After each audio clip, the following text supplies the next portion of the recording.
So this is the moment of truth. Rick is on board, they've just brought the boat down into the water, and now Rick's just checking all the sea cocks, checking the stern gland, making sure there's no water coming on. We're slipping a bit too much down this way with the wind, unfortunately.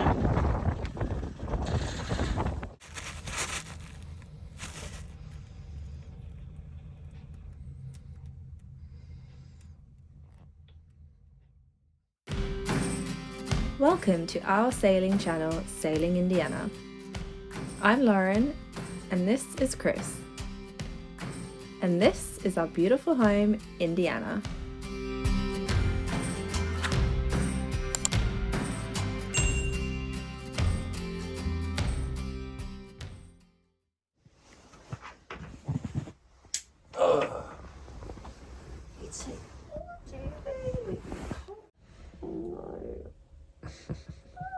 Today is the day that the boat goes back in the water and we can just get on with our lives.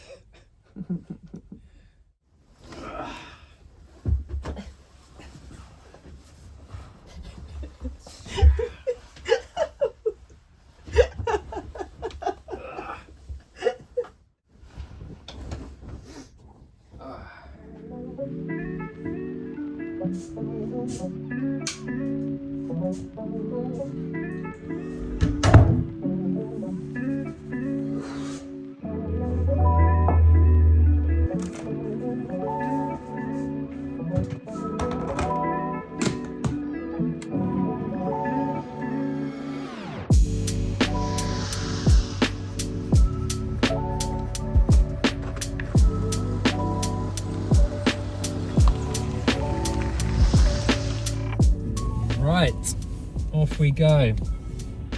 We are awake. Oh, I need a seatbelt on. Clearly not. We're not awake. We are heading to the marina. We're heading to the marina. So the time is 10:30, or just gone, and the boat is scheduled to be dropped in at midday. Sorry, hold on. There's two boats ahead of us to get dropped in today. If they get dropped in beforehand, it might be that we're up on the crane a bit sooner, so I just want to get down there. Finishing touches, so Rick is coming down just to I guess make sure we're watertight, and he'll be down there with us today just to check when we do get dropped in.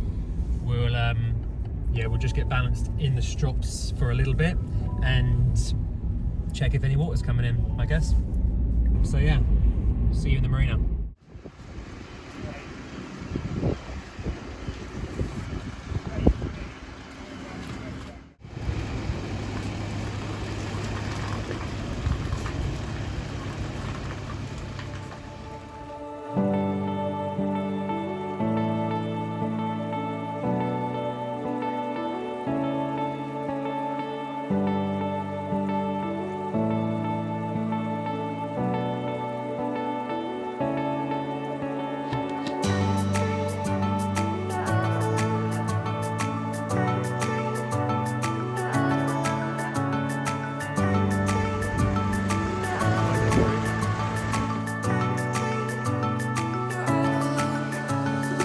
So this is the moment of truth.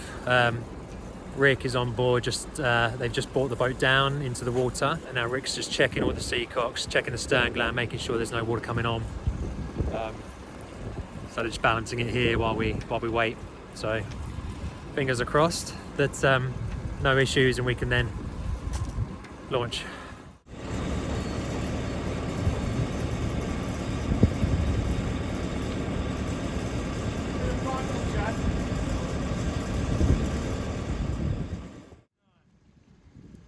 So, that's it. Indiana is back in the water. And as far as we could tell, there were no leaks. There were, however, gusts of around 20 knots of wind, and this made bringing Indiana back to her berth rather challenging.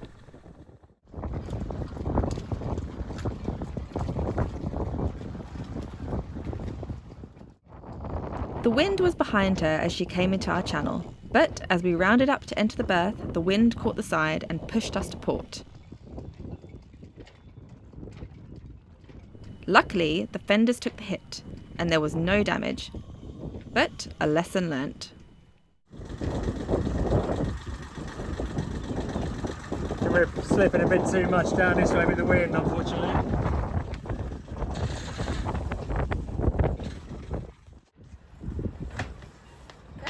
Good.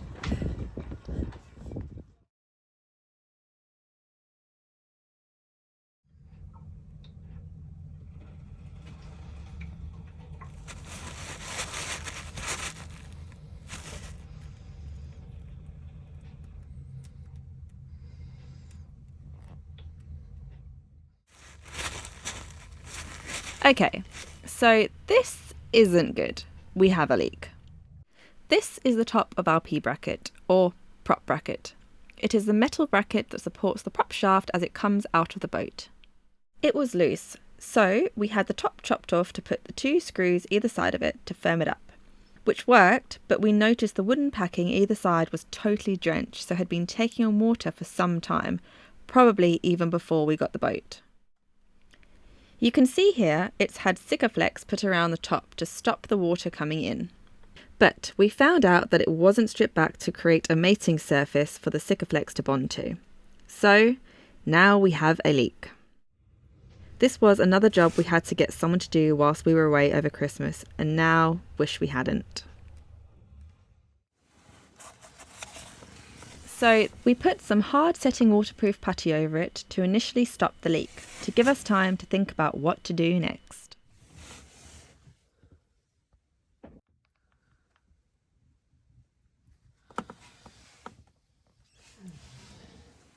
Okay, P bracket update. So I cleaned all the water out of here last night and it's up to first knuckle, which is very surprising as it was coming in just before we left at about a glass every half hour, so I expected 34 glasses by the time we got back here. It seems to have stopped. There is, I think some has trickled down here from somewhere, and there's a trickle of water under the shaft, which I'm hoping or imagining is coming from all the way, up there where the water's finding its way back down.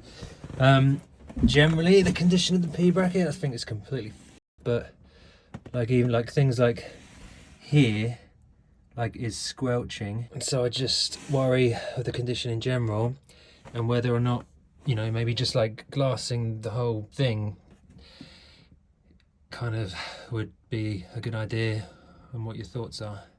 So just checking on the P bracket and the leak after maybe 2 days or so. So this bit hasn't got any deeper, but I'm just wondering whether it's finding a way out at that end or not. Still worried about this bit here because I can't see that it's obviously it's not coming around from this side. There's some fiberglass shavings there that aren't wet, so it's, in my opinion, coming up from somehow underneath or somehow around this seal here. Even that is squelching as well. So to me, there's water getting into this whole bracket.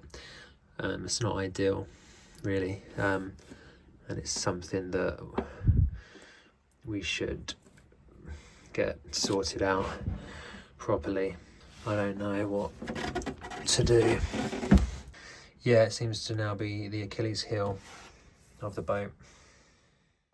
Okay, everybody should have one of these on board. It's what people refer to as a shop vac. It's just a vacuum cleaner, but you can suck up water with it and any other bilge goodness and things like that. So to save time, I'm just gonna suck up the water at the back here with this, and then I'm gonna do the bilge as well where it's come forward, dry it all out, and make sure then that there's, then we'll be able to see from there then how much is coming in still and things like that. So yeah, here we go.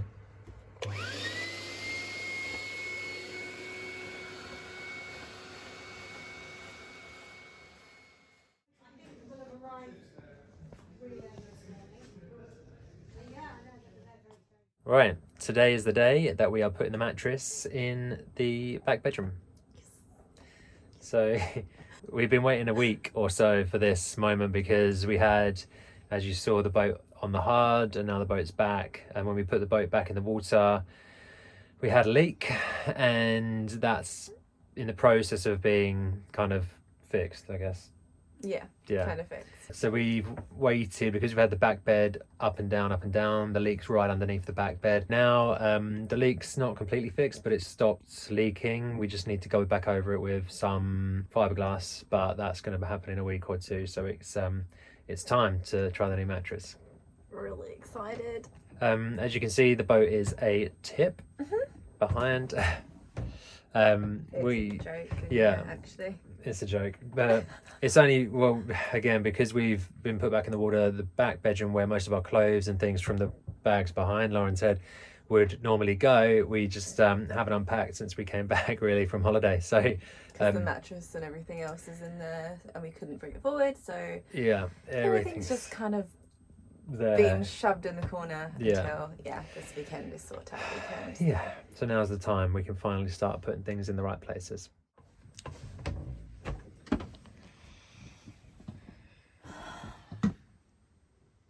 Not good. It has been a very tough week here on Indiana. Yeah.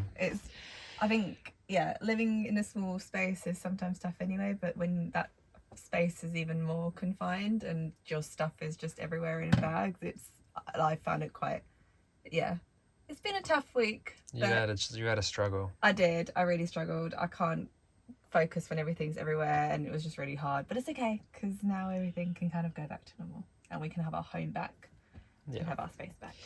Yeah, we've got a paddle board under there because we're having stuff done to the diesel tank in the back locker, and that's where it usually lives. Lots of bags worth of clothes, and this is from us being at the Airbnb before Christmas, going away for Christmas, coming back to an Airbnb, and just having nowhere to really unpack our stuff because the way we'd usually put it, there's a lot of fiberglass kicking around, so we don't want to get our clothes dirty. We can't get dirty in there, and let's not even start on there. There's a head sail in there, there's a fold-up bike in there as usual, and just hilarious. And there's a new mattress which we're about to move out of there, so it could give us some more space, but I'm so excited.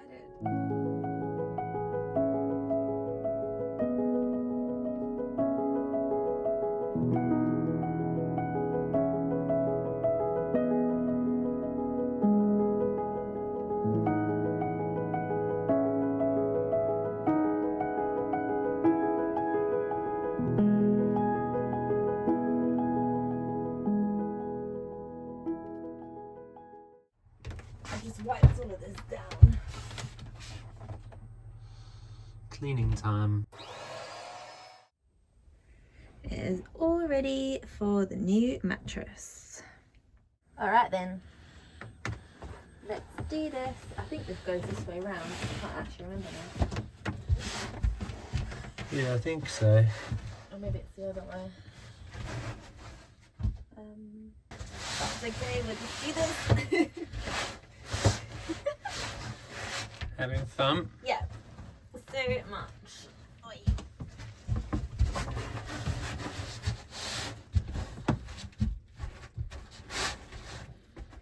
Alright, so that goes there.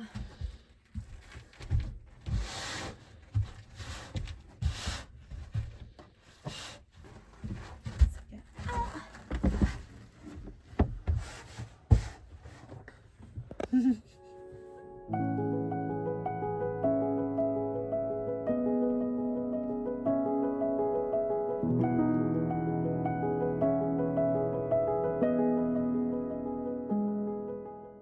Right, as you can see, there's a big kind of, I don't know, wedge. Slope. Yeah, who knows exactly what it is. So this comes up, and that forms then the shape of our bed. It's a really difficult shape, actually. It's not the normal kind of just a V berth. It's not sort of like, one sloping side. We've got a sloping back to half of this bit. The other side slopes right in. See if we can show you. Back here, you might not be able to see, but that rises up gradually sort of from the bottom corner there. We've got the back wall itself is sloping inwards. This whole side wall slopes outwards, this part sloping back and that part straight. So even down to the little details, like the little cutaway there, this bit now slopes inwards to meet the exact angle of this. Obviously then a straight edge here. And as you've seen just here, that is, we're about to find out, but that is perfectly matched to the slope we've got over there. So you can even see this bit like slopes as well. yeah, so that's that corner as well. So that's this side sloping in. So it's, yeah, it's a hell of a job. But Yeah, looks like they've nailed it. They've pulled it out of the bag. Yeah. Let's try it, shall we? See if it fits.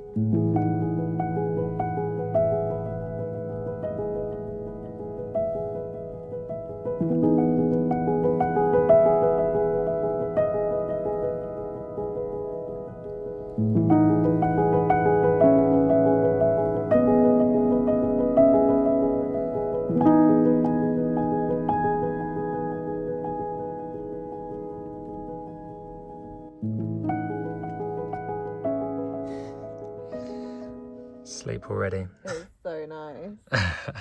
It's so soft. It's beautiful. It's so cool. We have a new mattress, but we still have the same struggle as trying to make the bed because it's a small confined space, however you look at it. But yeah, getting the hang of it. Regular sheets never fit properly because of the weird shape, so there's always going to be a baggy bit somewhere or wherever, but yeah, that's boat life.